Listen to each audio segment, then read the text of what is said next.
Fala pessoal do Goiás Tech, tudo bem com vocês? Eu sou o professor Alejandro, professor de Geografia, e hoje aqui aula para o 8º ano do ensino fundamental. Nós vamos dar continuidade aí com o uso da nossa apostila. Aí a gente tem aqui o tema de hoje, que é conflitos e tensões nos continentes americano e africano. Sobre o tema de hoje, nós vemos aqui os conflitos e tensões. Nós temos no continente americano e africano, e a gente vai começar falando sobre o continente americano. Então, esses conflitos e tensões. Quando a gente começou a falar sobre geografia, nós vimos alguns dos principais conceitos que a geografia utiliza. E um desses principais conceitos é o conceito de território. Tá? Justamente com esse conceito de território, ou seja, o espaço onde alguém exerce poder. Território está sempre relacionado com a ação, né? Alguém exercendo posse, poder sobre esse espaço.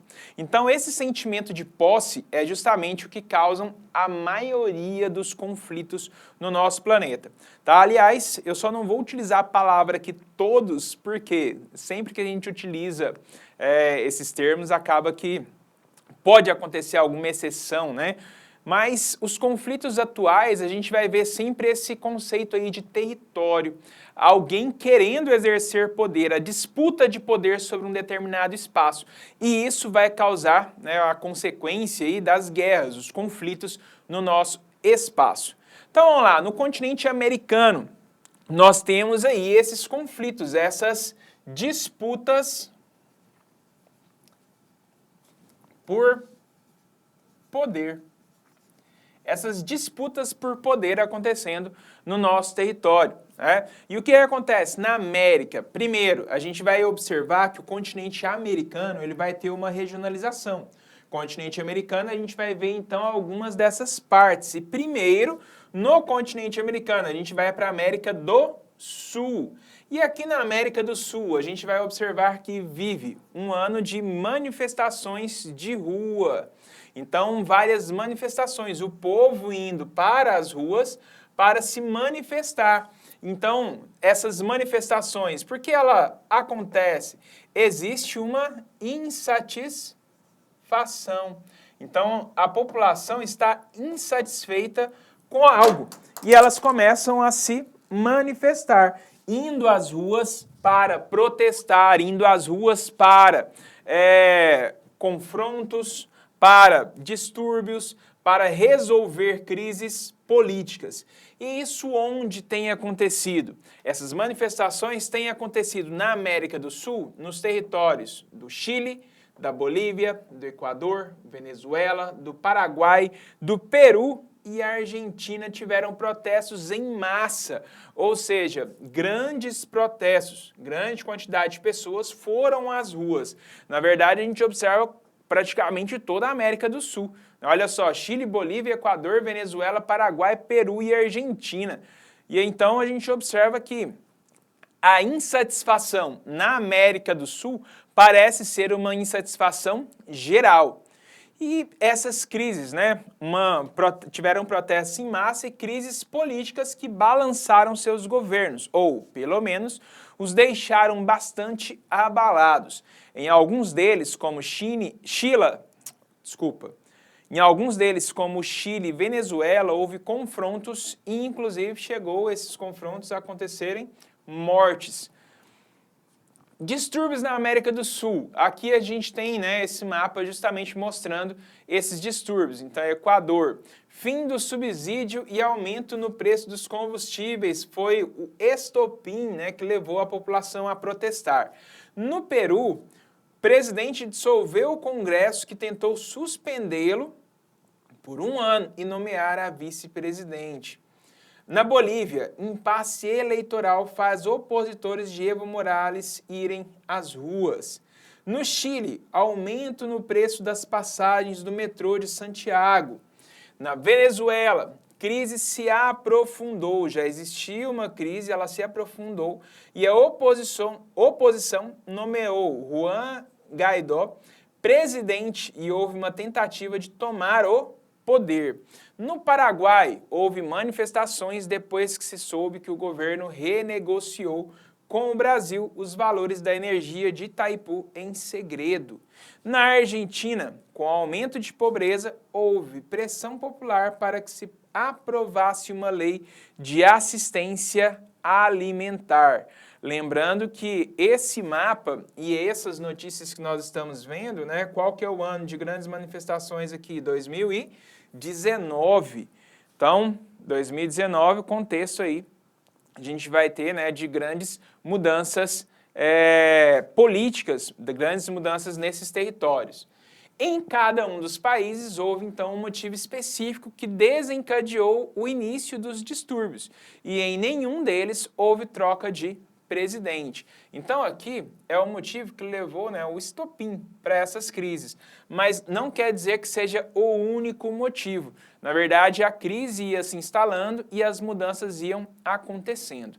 Na Bolívia, especificamente, o país começou a ter protestos depois que a apuração das eleições presidenciais, que inicialmente apontava um segundo turno, passou a indicar mais uma reeleição de Evo Morales, a quarta em seguida. Então, uma reeleição, gente, não é diferente do nosso território, a eleição lá já era a quarta reeleição de Evo Morales.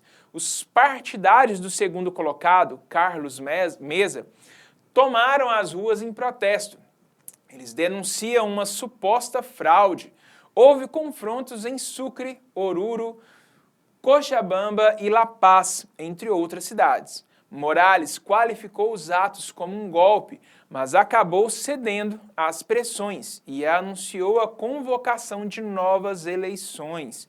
Então, teve aí essa tentativa de golpe, né, de retirada do Evo Morales, e ele convocou mesmo assim novas eleições, tá? Mesmo que ele pudesse, né, não ser eleito novamente.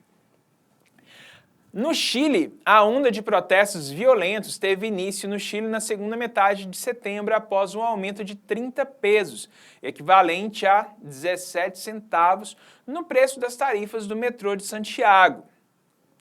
Milhares de pessoas derrubaram portões, quebraram catracas e passaram seu bilhete pelos controles de acesso. A polícia revidou com bombas de gás lacrimogênio. Os protestos tiveram uma escalada com saques e depredações em várias cidades do país. O governo decretou estado de emergência por 15 dias e o exército foi às ruas pela primeira vez desde a ditadura de Augusto Pinochet. O presidente Sebastián Piñera suspendeu o aumento da tarifa do metrô e propôs uma reforma constitucional, mas os protestos continuam. Mais de 1.000 pessoas foram detidas e 20 morreram em decorrência dos distúrbios. Então, no Chile, houve uma tentativa de negociação, mas, como a gente pode observar, esse aumento foi o estopim. Não é a causa necessariamente, mas o estopim que levou a população às ruas. Então, aqui a gente tem Praça Itália, em Santiago, no Chile, tomada por manifestantes na tarde de terça-feira, 22, e a foto de Esteban Félix está aqui mostrando a população na rua protestando, tá? Então o estopim foi esse aumento no valor do metrô, mas outras necessidades, né, outras mudanças. Inclusive aqui uma reforma da Constituição, né, foi solicitada. Então existem outros pontos também de pressão, outros pontos de debate.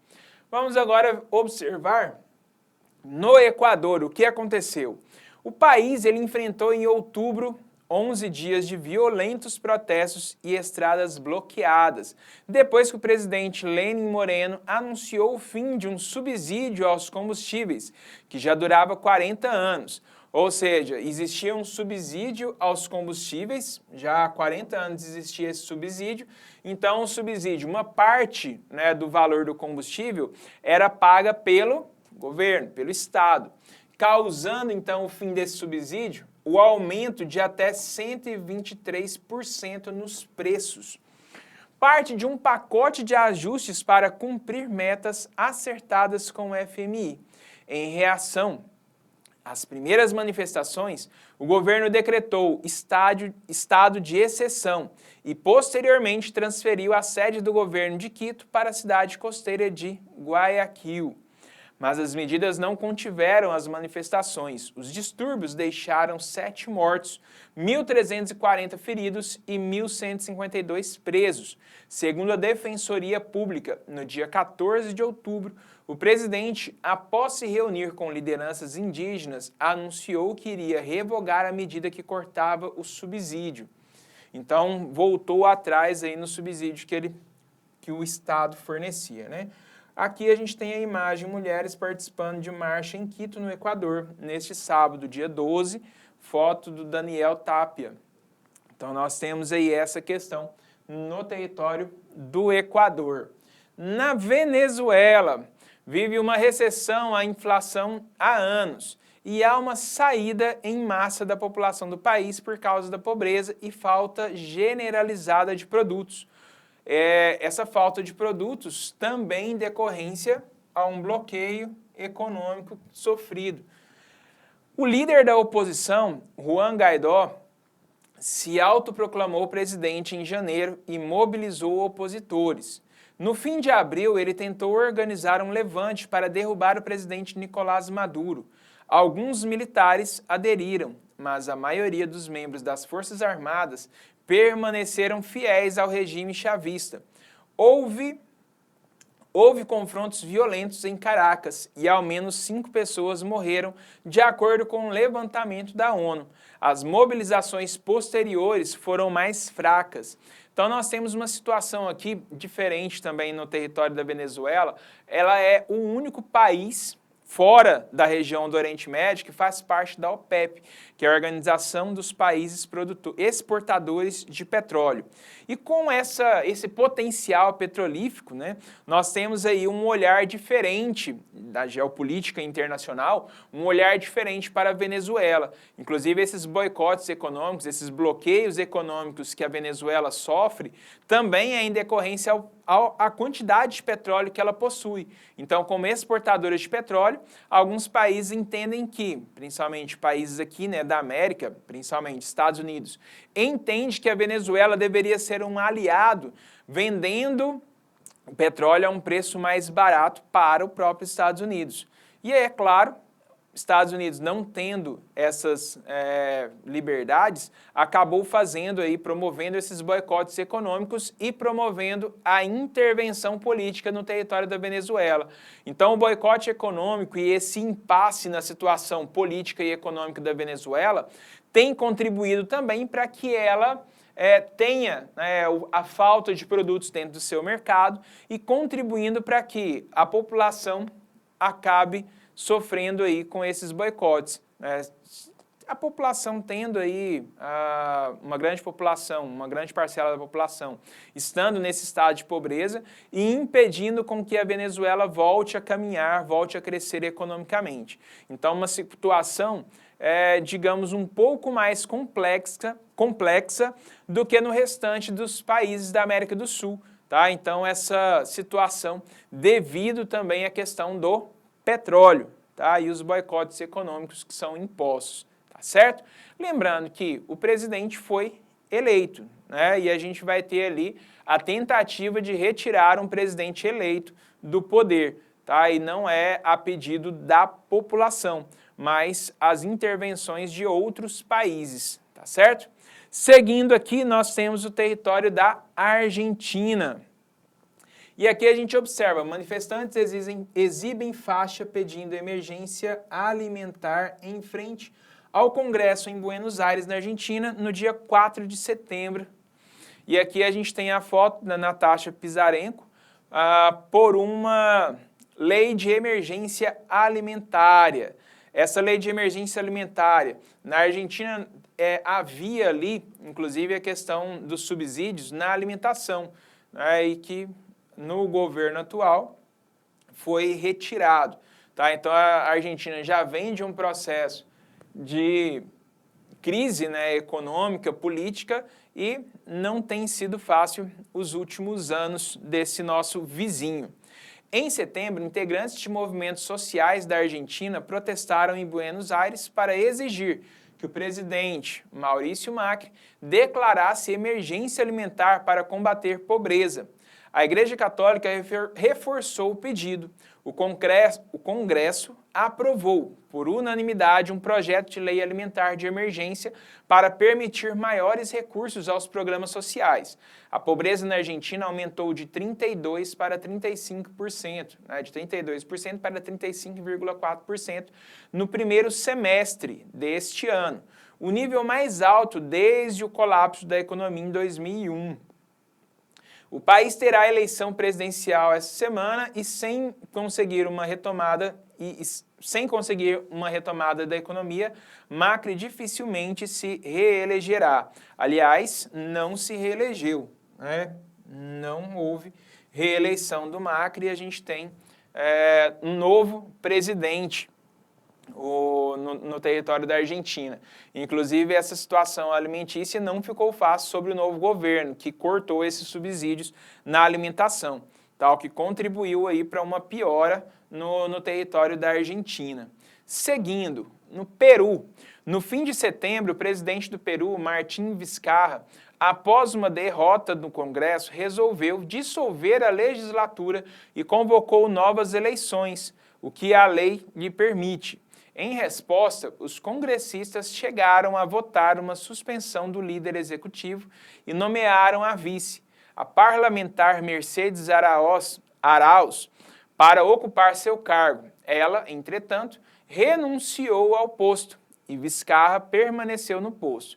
Manifestantes apoiaram a decisão de fechar o Congresso em meio à crise de credibilidade da classe política, por causa do escândalo ligado à Odebrecht no país, inclusive também ligado a escândalos no território brasileiro. Tá? No Paraguai, o governo assinou com o Brasil um documento em que se comprometia a comprar energia mais cara do que o habitual da usina de Itaipu, que pertence aos dois países. Em decorrência disso, em agosto, o Paraguai mergulhou numa crise política. Funcionários em cargos importantes caíram e o presidente Mário Abdo ficou ameaçado de ser submetido a um processo de impeachment. Houve manifestações pelo país, principalmente na capital Assunção. O acordo firmado em maio, sem divulgação, foi cancelado oficialmente e a tensão diminuiu. Um grupo governista que havia aderido à proposta de impeachment da oposição acabou desistindo. Então aqui a gente tem a imagem do protesto no dia 27 de agosto em Assunção, capital do Paraguai, contra o presidente Mário Abdo Benítez, a foto do Norberto Duarte. Outros conflitos na América Latina. Apesar da Guerra Civil Colombiana ser o mais antigo, existem outros sérios conflitos políticos na América Latina. O Haiti, por exemplo, está sob intervenção da ONU desde 2004. A Missão das Nações Unidas para a Estabilização do Haiti, liderada por soldados brasileiros, busca restabelecer a segurança e a normalidade política e institucional do país. A missão atua ainda no apoio à reconstrução do Haiti, que foi atingido por um terremoto devastador em 2010. Outro país latino-americano que tradicionalmente passa por conflitos políticos, apesar de recente abertura econômica, é Cuba, que desde 1960 sofre com um embargo comercial imposto pelos Estados Unidos, o que dificulta o comércio da ilha com diversos países. O boicote americano deve-se à aproximação que Cuba teve com a União Soviética no contexto da Guerra Fria. Em dezembro de 2014, foram declaradas as primeiras medidas para o fim do embargo, como a autorização de vendas e exportações de alguns itens para Cuba e a simplificação de processos para americanos viajarem para o país. Apesar do embargo não ter sido totalmente finalizado, foi o início de um processo de abertura econômica. E aqui um processo de abertura promovido pelo presidente dos Estados Unidos na época, que era Obama. E aqui a imagem, presidente Obama junto com Raul Cortez, que é atualmente presidente, Raul Castro, perdão. Irmão de Fidel Castro, assumiu a presidência de Cuba e aqui reunido com Barack Obama, que era presidente dos Estados Unidos na época. Após o fim, o desembargo. Lembrando que Barack Obama fez essa abertura, mas com as mudanças políticas nos Estados Unidos, voltaram a alguns aspectos desses embargos ainda.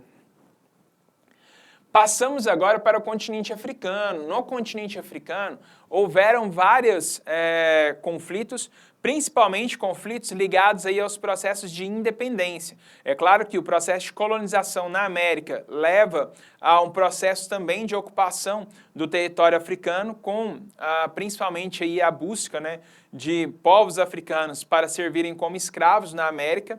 Os navios negreiros, né, trouxeram esses escravos e nesse território, a gente vai ter a ocupação, vai ter a busca por matéria-prima. Já no século XIX, a gente vai ter a fragmentação da África, a partilha da África, a partir da Conferência de Berlim. Então, as potências europeias recortaram o território africano de acordo com os seus interesses sobre os recursos naturais da África. Bem, no século XX, vários conflitos pela independência ocorreram e um grande conflito que nós vamos observar agora é o chamado apartheid. O que é o apartheid? O apartheid se refere a uma política racial implantada na África do Sul. De acordo com esse regime, então, o país África do Sul, ele tinha essa política racial. É uma política que separava, né, a minoria branca do restante da população, mestiços e negros, no território africano, no território da África do Sul. De acordo com esse regime, a minoria branca, os únicos com direito a voto, detinha todo o poder político e econômico no país, enquanto a imensa maioria negra restava a obrigação de obedecer rigorosamente à legislação separatista. A política de separação racial foi oficializada em 1948 com a chegada do novo Partido Nacional ao poder. O apartheid não permitia o acesso dos negros às urnas e os proibia de adquirir terras na maior parte do país, obrigando-os a viver em zonas residenciais segregadas, uma espécie de confinamento geográfico. Casamentos e relações sexuais entre pessoas de diferentes etnias também eram proibidos. A oposição ao apartheid teve início de forma mais intensa na década de 1950 com o Congresso Nacional Africano, CNA.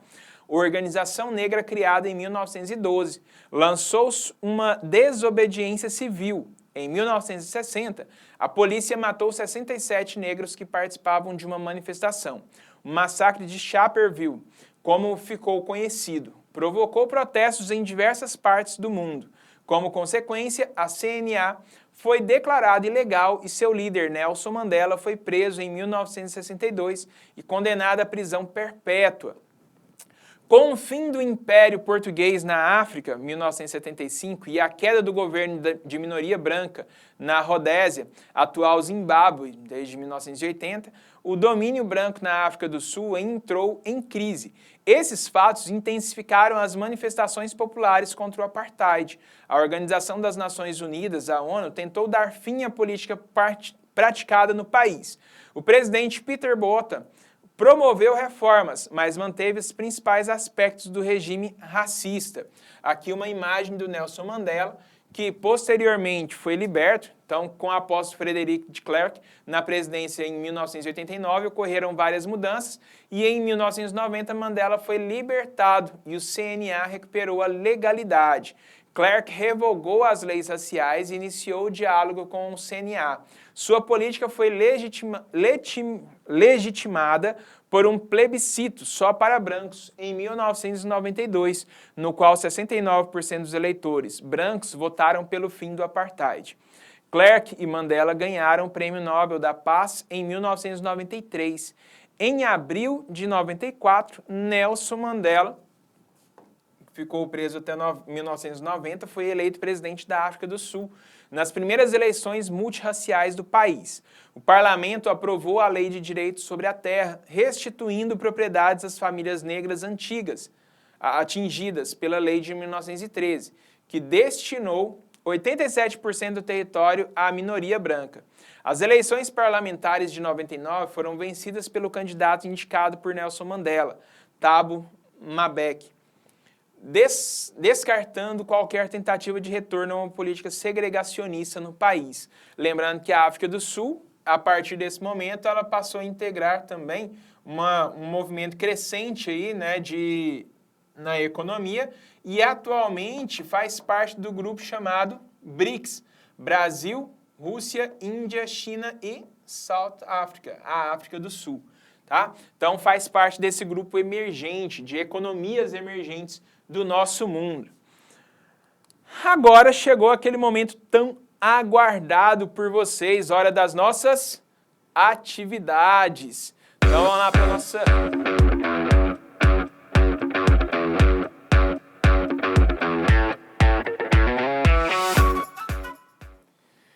Aí, então nós vamos agora com o nosso momento de atividades, aquele momento de nós exercitarmos o nosso cérebro. E as nossas atividades estão lá na apostila, lá na página 224 e 225, do número 1 ao número 7. Bora lá então para as atividades. Eu vou ficando por aqui. Qualquer dúvida, só mandar aí as dúvidas pelo seu mediador, ele postar lá no Class. E na próxima aula eu volto retirando essas dúvidas. Tchau para vocês e até a próxima. Valeu!